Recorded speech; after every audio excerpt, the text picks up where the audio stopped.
Good afternoon, everybody.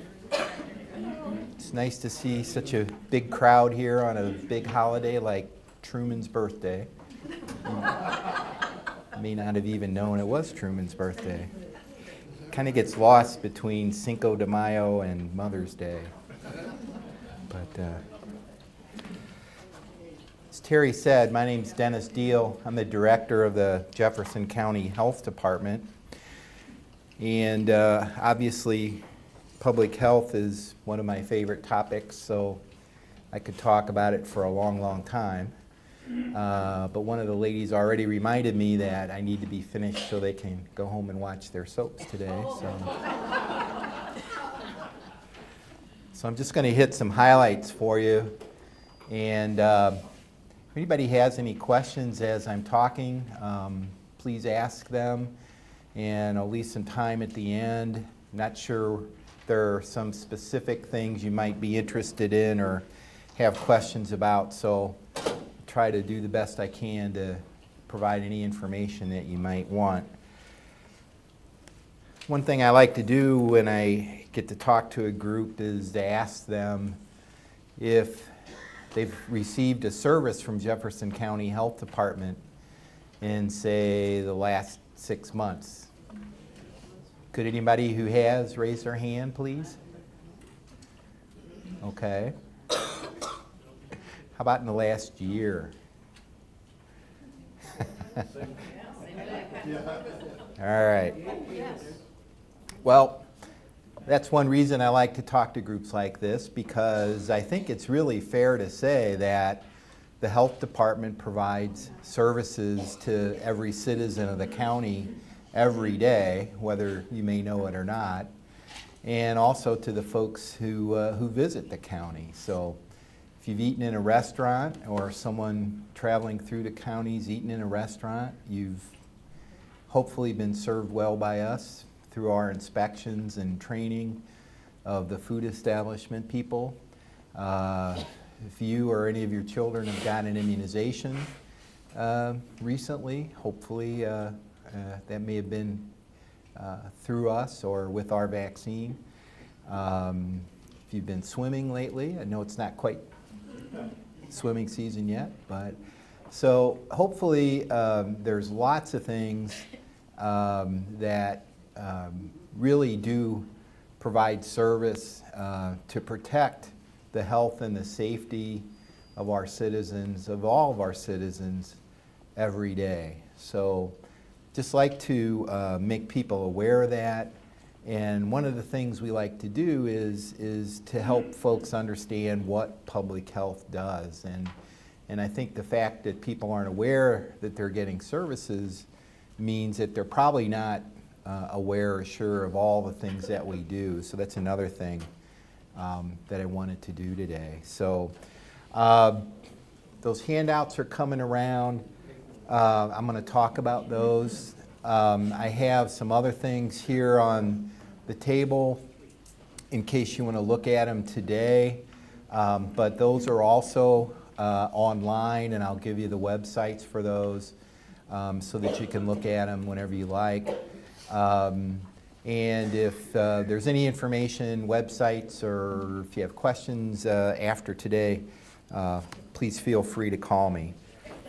So, very briefly, just to give you a very brief description of the health department. Unfortunately, that can be confusing to people in and of itself. This being Missouri, we have 115 counties and 114 local public health departments in Missouri. And they can be set up differently under different state statutes. So what we have here in Jefferson County is not the same as all the health departments around Missouri. And actually it can differ from state to state too. So that can be one source of people's confusion. Here in Jefferson County, the health department was established by a vote of the people in 1949. So we've been around a long time, 60 years, 61 years. And we're operated by a 5-member elected board of trustees. So those are the folks that make sure that the money that you give us, either knowingly or unknowingly, gets spent well. So we have about almost 60 full-time employees. We have 2 locations, one office here in Hillsborough and another office in Arnold.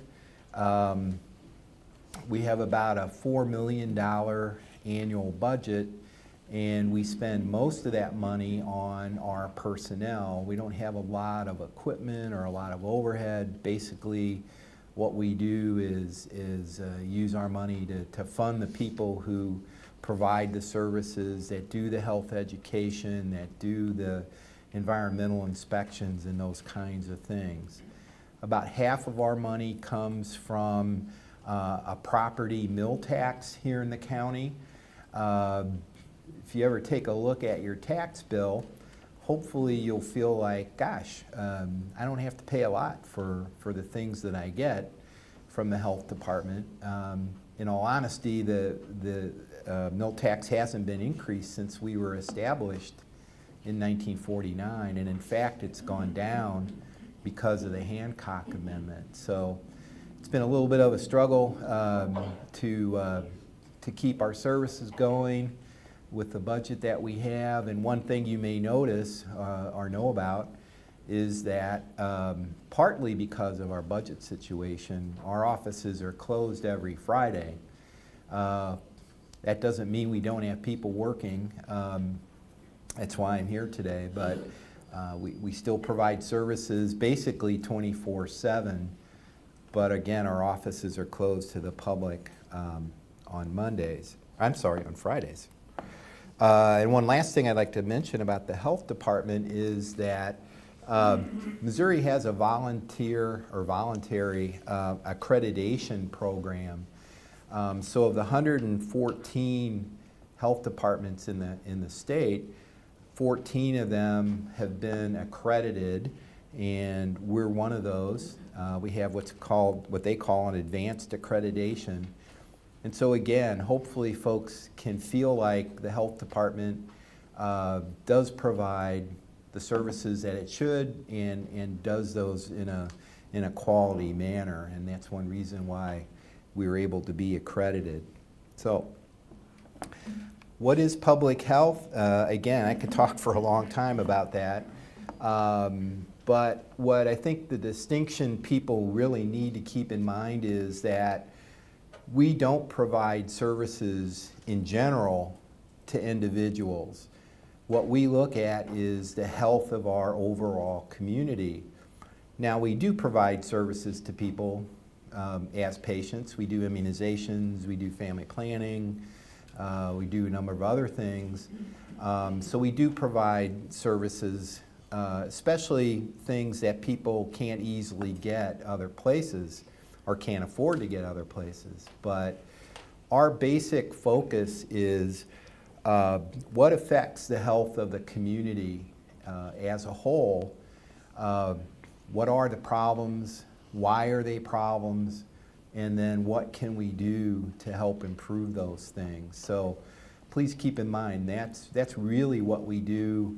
And the perspective of public health has always been prevention. You're starting to hear a lot more about that the last few years. Rather than waiting for people to develop a disease or have other health and physical problems, what we've always tried to do is educate people on how to prevent future health problems. And so that's becoming more of an issue that people are hearing more about. So again, briefly, it's just a real brief overview of what is public health. And I'm going to talk a little bit more about the services that we provide as a public health department. One of the reasons that we have health issues, obviously, is that the culture and people's practices and beliefs affect their health. And one of the things that creates that environment is the advertising that we're all subjected to. So I just kind of wanted to show you a real brief set of slides here. Some of you folks may actually remember some of these, but they're ads from yesteryear, and they're kind of interesting. Let's see.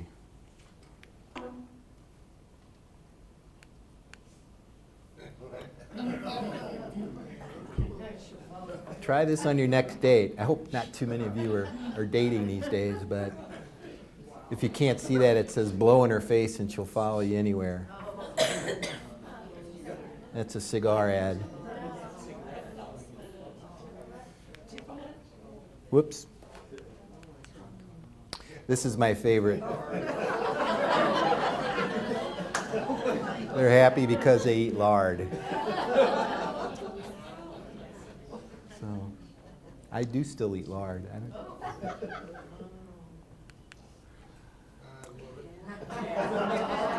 More doctors smoke Camels than any other cigarette. I've been in public health about, yes sir. Can I make a comment? My dad was a doctor, and it was Camels. They would send you a carton of Camels, the doctors, and if you don't smoke these, send them back. It was because we have blank advertisement today, but that really, it used to get me because, Dad did not smoke Camels. A good percentage of the doctors don't smoke Camels, but they're not dumb enough to. Right. Well, it's interesting. I've been in public health for about 30 years, and one thing that impressed me when I first started was how many doctors and nurses that I came across smoked.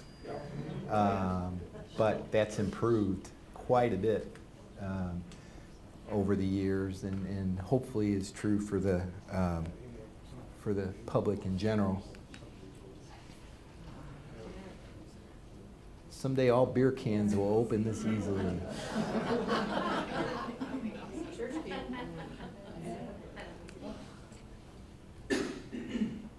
This is an ad for Lysol.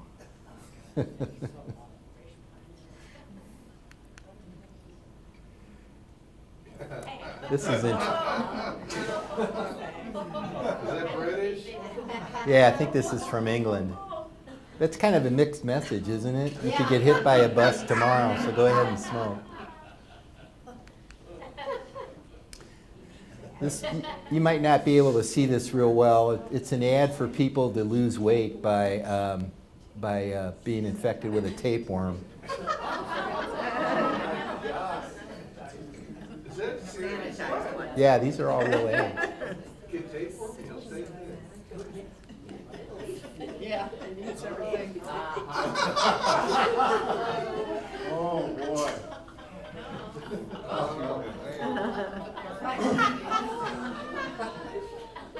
I have no comment on that.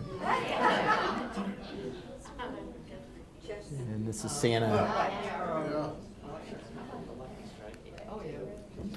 So hopefully you get a kick out of those. Unfortunately, as I said, those are real ads, and even today we still fight some of the things that the commercials and advertisements are doing, either consciously or unconsciously, especially to our kids. So those are kind of funny now, but that is an issue that we have to deal with all the time. Okay, one of the things here on the table, and I didn't have enough, or able to make enough copies for everybody. This is our annual report. It's from 2009. It is available on our health department website, and there's lots of information there. If any of you have questions or are interested in more information on public health or the health department, I'd really encourage you to look at that. And there's a lot of links there to other health-related websites. So again, if you can just keep this in mind, it's pretty easy to remember. Our website is www.jeffcohealth, so it's all one word, jeffcohealth.org. And I think that if anything would help folks to understand a little better what we do as a health department, this is an excellent resource for people to look at. And it also gives you information on the kinds of things that we deal with, what the numbers are, and all those kinds of issues. So talks a little bit more too about the health department.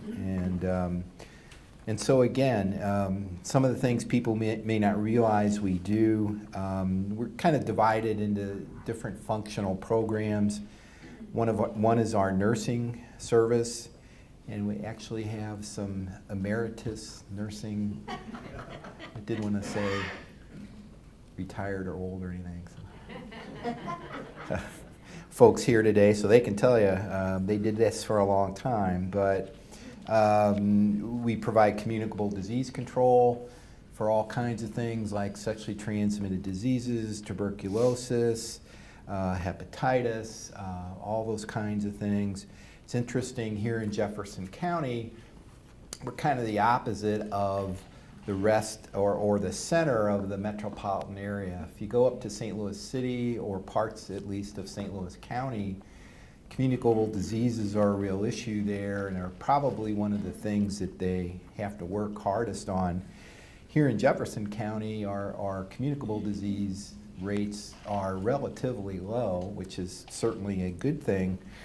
But unfortunately, we have higher rates of chronic diseases, and that's something, again, I'm going to talk a little bit more about. So again, as you go from place to place and look at different communities, you've got different things affecting people's health. So among the nursing services we offer, again, communicable disease, family planning, lead testing, immunizations, wellness services. So that's just a very brief description.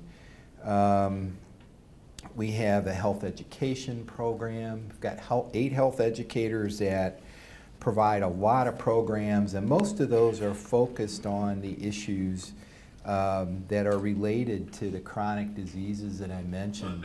A lot of those, like cardiovascular disease, like obesity and resulting diabetes, and those kinds of things, and different forms of cancers, can be caused by people's lifestyle choices. So if folks aren't getting good nutrition, if they don't get enough physical activity, if they use tobacco or other substances, then what we see in the long run is people developing these chronic diseases. And so again, what we try to do is focus on how do you prevent those things, and how to deal with those in order to lessen their impact on people's health and people's lives.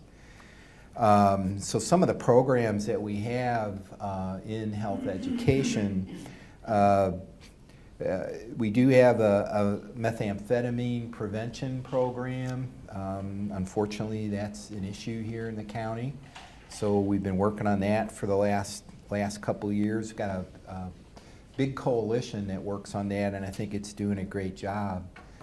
We've also been working for a long time, excuse me, for over 10 years specifically on tobacco issues. We're starting to see the tobacco use rate in the county fall, which is a good thing, although it's still higher than in the state overall, and Missouri's higher than most other states, unfortunately. But we've been able to do a lot with tobacco, not only educating people, but also working on policy development.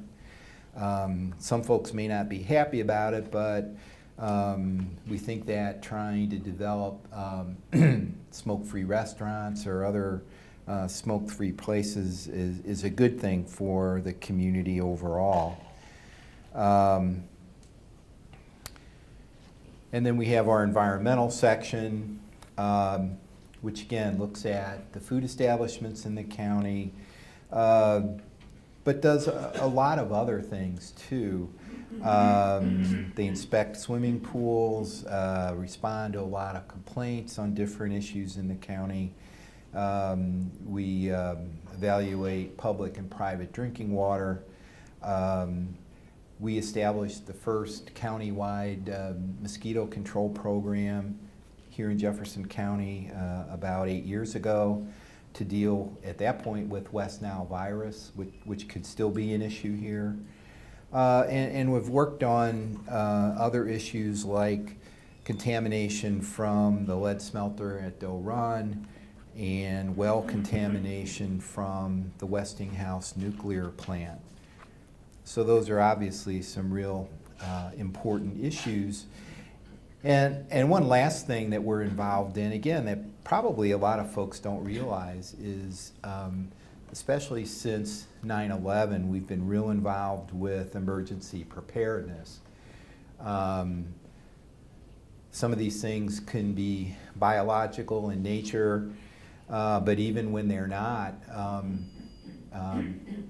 these kinds of issues, things, even natural problems like the ice storms we've had, tornadoes, those kinds of things can knock power out to parts of the county, which could affect a restaurant, which could affect a daycare center, which could affect a nursing home, as well as people individually.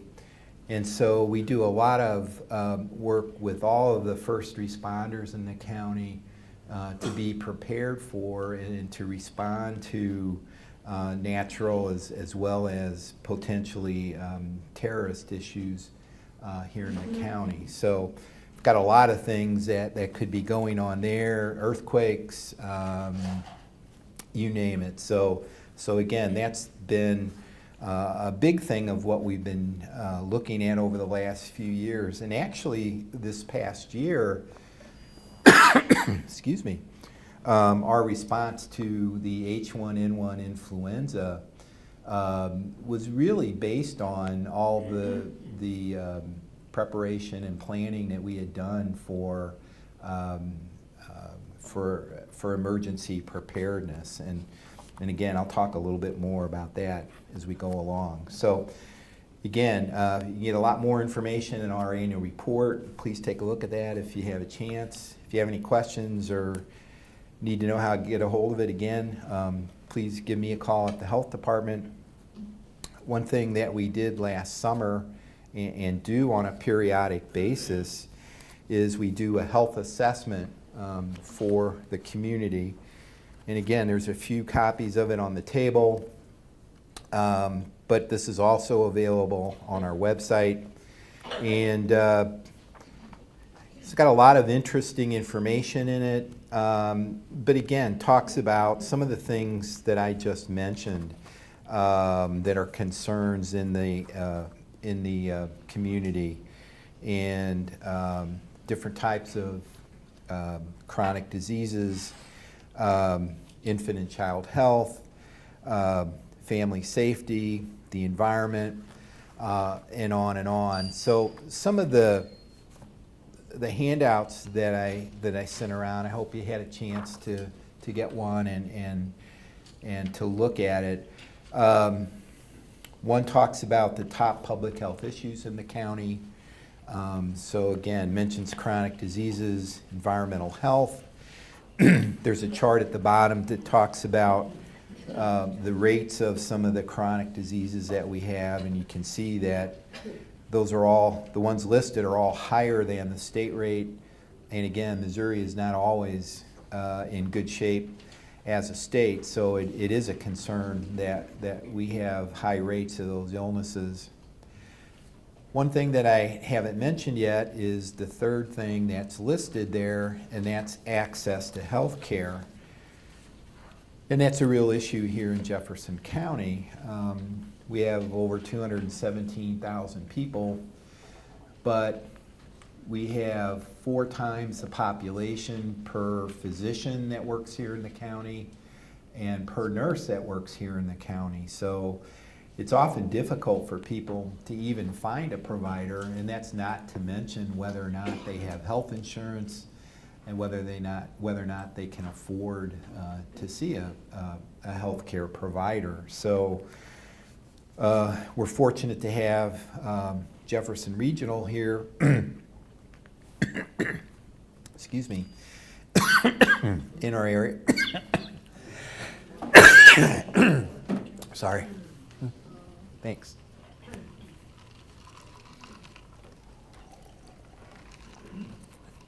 Fortunate to have Jefferson Regional here, but again, have fewer docs, fewer nurses, fewer clinics around the county than a lot of places, especially in the metropolitan area. So access to care is a problem. And a couple of the things that we've been trying to do as a result of that here in Jefferson County, one of the clinics that can offer services to basically anybody who walks through the door is a facility or organization called a federally qualified health center. There used to be one in Hillsborough years ago. It's been closed for some time. We've been trying to attract others to come into Jefferson County for a long time. The Great Minds Health Center, which is in Potosi, has opened a branch office in DeSoto about 3 years ago and has done very well, sees a lot of people, provides care to folks who probably couldn't afford to get it somewhere else. Unfortunately, because of the economic situation, they're going to be cutting back at that office and actually probably close that office probably towards the end of this year. So that's a problem that we're still going to need to work on. Whether or not the healthcare reform that's been going on at the the federal level, it's going to help this situation right now. It's a little hard to say until we see how that all works out. But people do have problems seeing providers here in the county. And one of the reasons we think we have a lot of issues with chronic diseases is that people don't get some of the tests they need, they don't get some of the care that they need until they get really sick, and that's why we have more of a problem here in the county. Yes, ma'am. How do we read this? By the rate? That's not percentage. No, a rate is, that's the number of cases we see per 100,000 population. And so it's a little different than a percentage, but it still puts it in perspective from the standpoint of the population. One other big issue in access to care that we have here in the county is dental care. We have essentially no dentists here in Jefferson County that accept Medicaid patients on a regular basis, or at least new Medicaid patients. And so that leaves a lot of folks with a problem in getting dental care. So one thing the health department did, this is I think our fourth or fifth year, we started a mobile school-based dental program. We got a grant from the Missouri Foundation for Health. We were able to purchase and outfit a 30-foot van that has 3 dental operatories. We have a dentist, a dental hygienist, and a dental assistant that goes around to the schools in the county and provides dental care to mostly Medicaid children who probably couldn't either afford dental care or get it. And so that's one thing we've been trying to do. There's other programs around the county, things like Give Kids a Smile. The state provides some other programs, but those don't always operate on a day-to-day basis.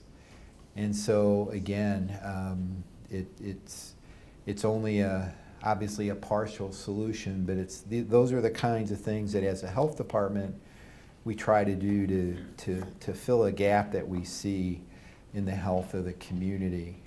So a couple of the other things that I handed out to you, there's what's called a Kids Count report, and that's an organization that looks at the health of children in the community. And again, you can find that online at www.oseda, that's the education website for the state. It's oseda.missouri.edu/kids count. And so you can see, let's see, let me find my copy of that.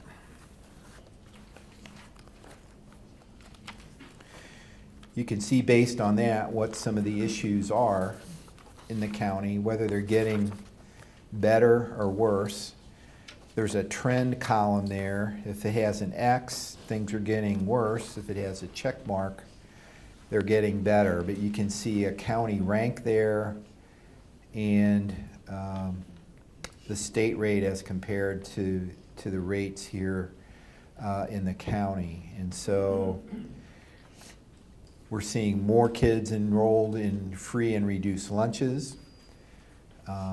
In some ways that's a good thing, but it's also an indication that we're seeing more children in poverty, seeing more births to mothers without a high school diploma, seeing more low birth weight infants, which can lead to some lifelong health effects.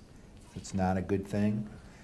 It can often be a result of either births to young mothers or people who are smoking or doing other things not good for their health. But we've got some trends going in the right direction. And so again, that gives you a picture of the issues, good and bad, that we see here in Jefferson County. Another thing I handed out was something that has the title Snapshot for Jefferson County. This year was the first year that nationwide, every state and every county in every state were ranked by county in each state for their health outcomes and their health factors. So again, this gives you a picture of the good things and the bad things here in Jefferson County. And in some ways it's good, in some ways it's not so good. Of the 115 counties, we come out 28th in health outcomes, which is actually probably pretty good. We're in the top quarter of counties in the state. The health outcomes look at mortality, and that's the length of people's lives, and also morbidity, which is illness or basically the quality of people's life. So our health outcomes are pretty good. Unfortunately, our health factors are not as good. We're 67th out of 115 in health factors. And those include things like health behaviors, which again I've mentioned already: tobacco use, diet and exercise, alcohol use, those kinds of things. Clinical care, which I mentioned is an issue here. Social and economic factors, and a lot of folks don't realize what impact those kinds of things have on people's health, but they really do. You can really see divisions on how healthy people are based on their education, their income, and those kinds of issues. And then another place where we really don't rank very well is with the physical environment. Okay. Well, that's an interesting. These rankings are a little interesting. They look at some kind of strange things because what they're trying to do is use data that's available for every county and every state in the country. So they probably look at some things that don't really always make a lot of sense. And one of the things they look at in the physical environment is air quality. And unfortunately, we're part of the non-attainment area in St. Louis. We have poor air quality, and so That's part of the factor that they look at. But the other thing, the other thing they're looking at is what they call the built environment. And there's two issues with that. One is access to healthy foods.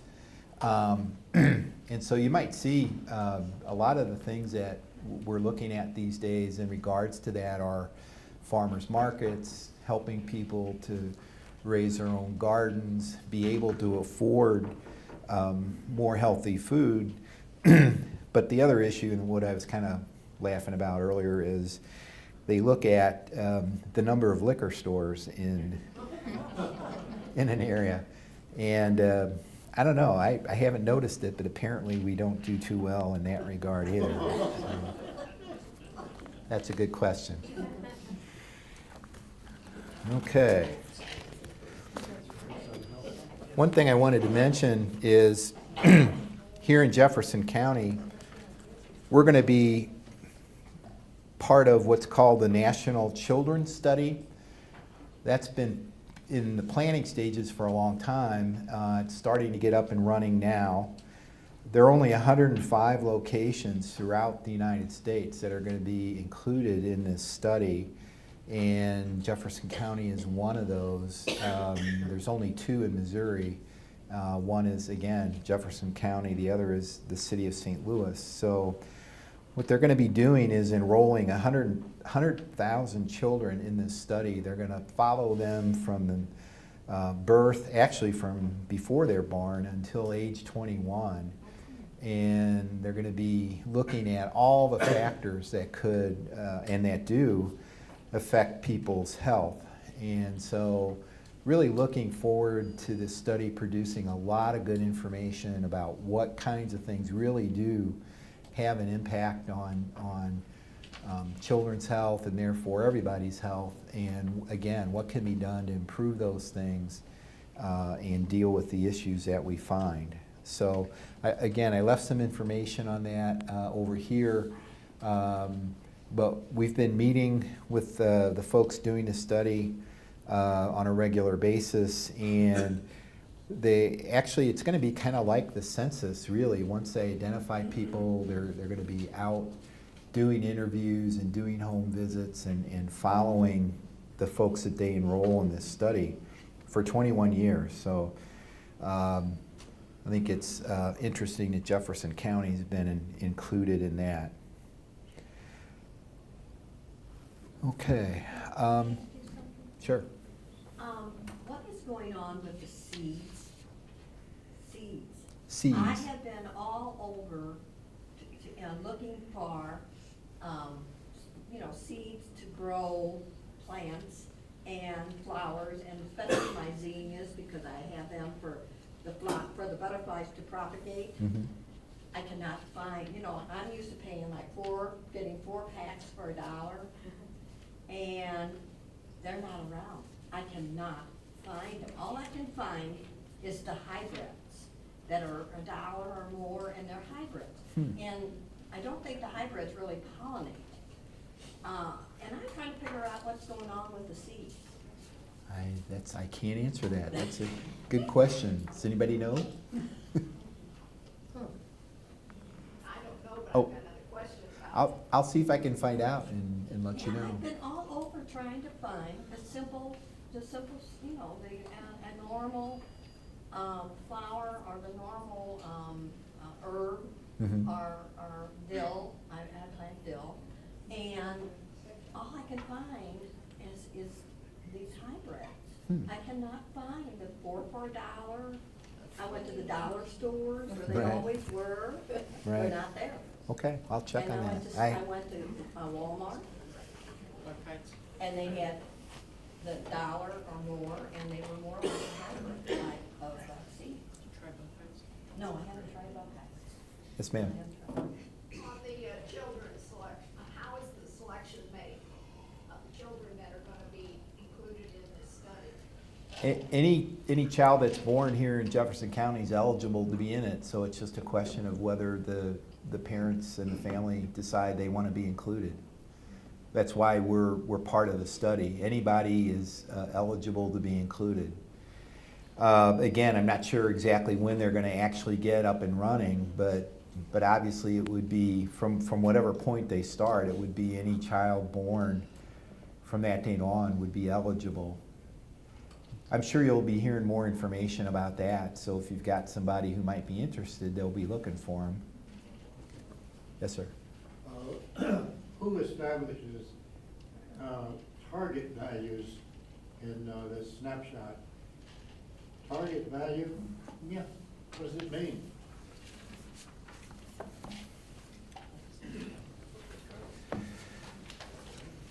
Let's see here.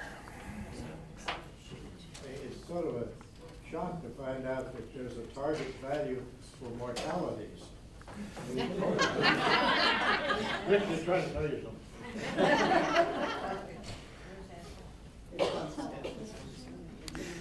It looks like what I've got a note here that says that that's the 90th percentile, meaning there's 10% better than that number. Okay. So that's a statistical thing. Yes, sir. I have a question about restaurants. How often do you inspect them? And as a consumer, how do we find out which ones are the good restaurants and which ones are the bad restaurants? Okay.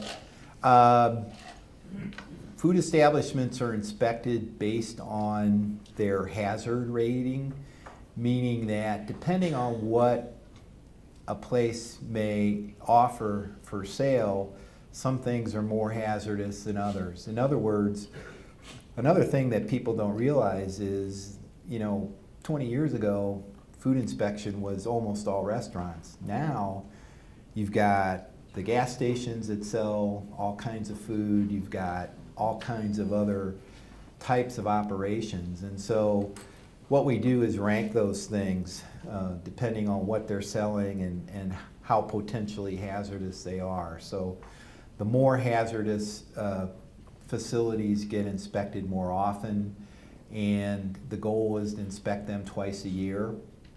The others get inspected less often, but every facility is supposed to be inspected at least once a year. Your other question as far as how do you know which are good, you may have noticed in some counties they give restaurants a rating. They get an A, a B, a C. We don't do that here because we're concerned that that could be misleading to people. And one reason is that if we go in and inspect a restaurant today, give it an A rating, there's nothing to say that something could happen a week from now or whenever that's going to create a problem that we may not know about at that point. And so, we don't want to mislead people. Basically, if a restaurant's open and running and has been inspected, then they're considered to be okay for operation. But one thing we're working on, we do post the inspections of restaurants on our website. So you can go to the website and click on the name of a food establishment and look at their inspections. So you can see that. We've had a little bit of a problem keeping that current because it's a lot of data to get input and keep up to date. But we're trying to make sure that that does stay current. So that's one thing you can do. Have you ever closed their restaurant? Oh, yes. Unfortunately. I would say, just off the top of my head, we probably close, at least temporarily, probably 10 facilities a year, more or less. Yes, ma'am. Do you inspect school facilities, and do you have any oversight or input into school menus?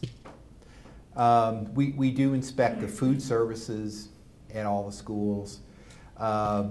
We do work with them. Our environmental people do look at the menus, but we have other programs too that work with the types of food and food quality.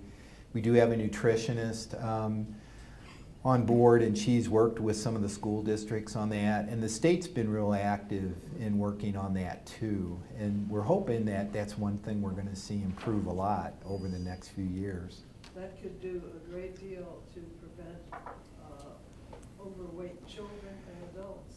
Yeah, one of the problems the schools have had, and it's not really their fault, they've been doing what they feel they have to do, but it's an economic issue for them. You know, they've got soda machines in the schools because they help pay for other activities and things like that. So those are some of the things we're trying to improve if we can. You know, Pepsi, the company, Pepsi company puts out other things in soda. Right. And couldn't that be substituted? Yeah, I think that's what we're looking for, is that there's more things like water and juice and those kinds of things. That they do. Right. Yes. Edith? What is the website for the health department? It's www.jeffcohealth, all one word, jeffcohealth.org. All lowercase. Yes, sir. Yes, ma'am. Thank you. How frequently do you inspect hotels and motels? Hotels and motels are supposed to be inspected once a year. Right now, there's a kind of a debate going on about who should really be doing that, because actually they wind up getting multiple inspections. Usually we do an inspection, usually the local fire marshal does an inspection, and I'm trying to think, I think there's another, I'm not sure if the local building departments do one too. So they're kind of working on figuring out what the best approach to that would be. But for now, we do inspect them, and we do them once a year. Well, if there's mold in the motel, is that fall into your department then? Mold's a really difficult issue, not only in a place like a hotel or motel, but in people's homes too. We get a lot of calls on mold here in Jefferson County because of all the water in the area, plus the humidity. And the problem is that there have been no real standards set for mold. So in other words, you can look at a home or a building and say, yes, there's mold there, but whether that constitutes a health problem or not, again, there's no real standards for that. And there's no real enforcement capability either. We have a lot of problems with people renting apartments or whatever who have mold issues and want the landlord to resolve those. And unfortunately, a lot of times it's kind of up to them as to whether they want to do that or not. I mean, basically, what we try to do, if it's really a problem, is advise people on renters' rights and things like that. But that's been a problem, and it's been hard to resolve in the past. Yes, ma'am. Going way back to accreditation, what is the criteria? There's a whole laundry list of things that you have to show that you do, and that you do at an acceptable level. And it's based on there are 10 core functions of public health, so they're based on those. It'd take me a long time to explain that. One thing you could do if you're interested is the accrediting body is the Missouri Institute for Community Health, or MICH. And they also have a website, and you can look at their website and get a lot of information from that. Okay. Okay. Let's see. I think we're about out of time here. I think I've covered pretty much everything I wanted to talk about. So again, I hope that folks have a better idea of what we do. and what we can do if people have concerns or issues or problems. We try to make people aware of what's going on as much as we can, but it's a little hard. The media is not always interested in some of the things that we want to let people know about, especially if you get up into the St. Louis area. They focus on St. Louis City and County and pretty much don't want to apparently talk much about Jefferson County except for the bad things. So that's sometimes a problem. One thing I want to mention to you all, with H1N1, it was an interesting situation. That type of influenza affected younger individuals a lot more often than older folks. And so when vaccine was in short supply, we were offering it to the highest risk people, who were pregnant women and younger individuals. Obviously, that's kind of the opposite of the seasonal influenza, which does affect seniors in a lot higher incidence. And whether we're going to see a continuation this fall of H1N1, during this last flu season, almost all the influenza we saw was H1N1 and not the seasonal influenza. And so that vaccine is going to be included in the seasonal vaccine this year. This previous year, people had to get 2 different immunizations. Next year, they're only going to have to get 1, which is a good thing. But what I really wanted to mention to you, for seniors this coming year, they're going to be offering what they're calling a higher potency influenza vaccine. And it's going to be for senior citizens, and I'm sure you're going to see a lot of hype about this. It's supposed to be more effective in preventing people from getting sick.